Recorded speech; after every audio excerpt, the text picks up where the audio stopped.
It's just a beautiful lodge and a wonderful setting. It's really sad to see this happen.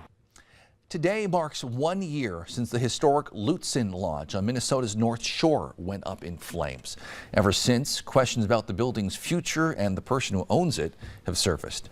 Madison Green spoke to that owner, who for the first time tonight is addressing those questions publicly.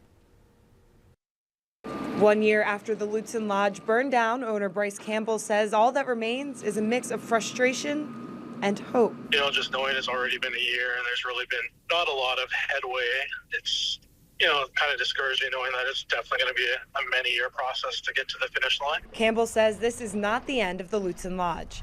Plans to rebuild are already underway that include as much of the original structure as possible. Whether it takes years or it takes a decade, I'm adamant to make sure that we get the lodge back in a way that looks like it was always there and has never not been there. It is likely to take a longer stretch of time than a shorter one. According to the Lutsen Fire Chief Steve Duclos, the building being a total loss is no surprise. Before, that was one that we were always kind of worried about. If it did go, it was going to be a hot one. And as we all know, there was no saving it. What was salvageable was not the only question that rose from the ashes.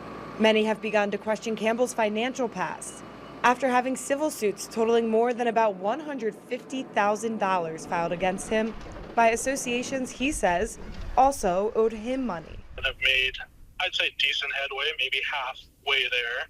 Obviously, when you lose your business, you lose any cash flow coming in whatsoever. So it's been a lot of work to try and get things whole again. In Lutsen, Madison Green, Northern News Now.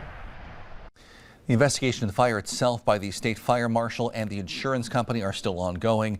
In the meantime, the property remains closed off.